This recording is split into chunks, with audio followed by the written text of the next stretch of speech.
Welcome to this explainer. Today, we're going to explore a deeply fascinating dynamic. We're talking about the gap, sometimes a massive gap, between our outward appearances and our total internal honesty. It's incredibly easy to put up a good front, right? We all know how to say the right things, smile at the perfect times, and project this image of flawless integrity. But what happens when the curtains close? What does your character actually look like when absolutely no one is watching? That private space, the space inside your own mind and your own heart, well, that's exactly what we're going to unpack today.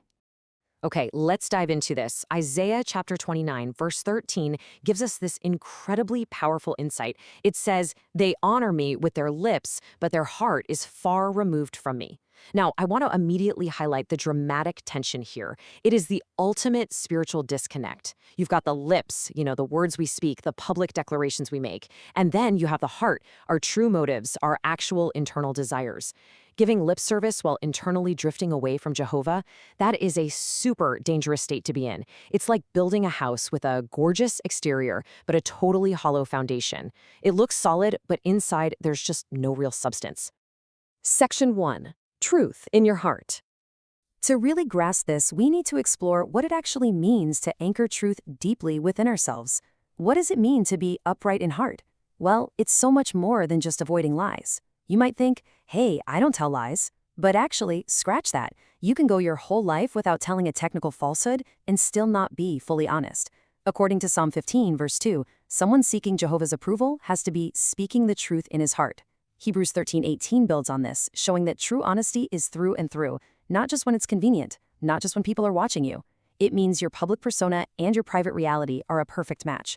Complete transparency, inside and out. And this brilliantly illustrates the stakes. Look at Proverbs chapter 3, verse 32. Jehovah detests a devious person, but his close friendship is with the upright. The contrast in this language is just absolute. On one hand, you have detests, which is a total, powerful rejection of someone who is deceitful.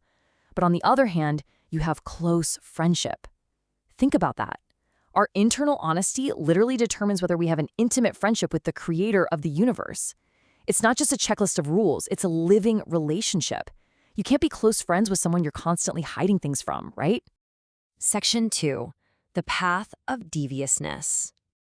Now, what's really interesting about this is the contrast. You have public obedience on one side, the pretend game. You're smiling, you're nodding along, you're looking the part.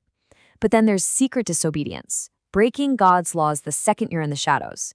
This is the very definition of living a double life. And the mental gymnastics required to maintain that kind of hypocrisy, it's exhausting. But more importantly, it's entirely visible to Jehovah. Someone speaking truth in their heart simply doesn't play this game. So how does someone even get to that point? Let's walk step by step through this slippery slope. Step 1, it usually starts quietly in the mind. A person begins to just slightly doubt the wisdom of Jehovah's regulations, like James chapter 1, verses 5 through 8 points out.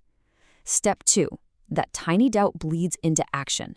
They disobey in matters that seem, little, just a minor shortcut. Step 3, they wait for the lightning bolt to strike, but nothing happens.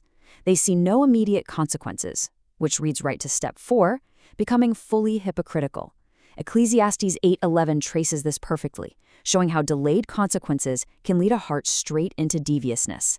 It just spreads like wildfire. I really want to zoom in on that third step for a second, because it's absolutely crucial to understanding the trap here.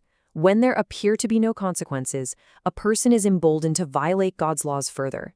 This is the ultimate illusion. Just because a consequence isn't immediate doesn't mean it doesn't exist. But our brains trick us. We start thinking, hey, I got away with it. Maybe it's not a big deal after all. That illusion of getting away with it is exactly what traps a person. It acts like an accelerant, emboldening them to push boundaries further and further until their worship is just a hollow shell. Section 3. Friendship with Jehovah. Okay, let's pivot from that cautionary tale back to the positive, protective power of our integrity. Here are the core behaviors that build a fortress around our heart. First, we've got to be honest in all things, not just the huge visible things, but those tiny private moments too. Second, avoiding all devious acts. If it feels sneaky, if it feels like something you'd immediately try to hide, just step away from it. And third, speaking truth internally. This means correcting the lies we tell ourselves. When we catch ourselves minimizing our mistakes, we have to speak truth internally.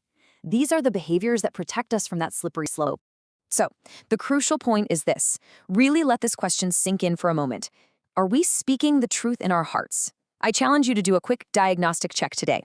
Think about your private moments. When you are totally alone, just you, your thoughts, and your choices, are you the exact same person you claim to be in public? If the answer is yes, you are walking in the close friendship of the upright. If it's a no, then it's time to stop the act and do the hard but beautiful work of realigning your heart. For more information on this topic and to continue your spiritual learning journey, please visit jw.org. And don't forget to like, share, subscribe, and press that bell icon to get notifications for our new explainers. I want to leave you with one final thought to carry with you today. If your absolute most private thoughts and motives were suddenly broadcast on a screen for the entire world to see right now, would they match the words on your lips?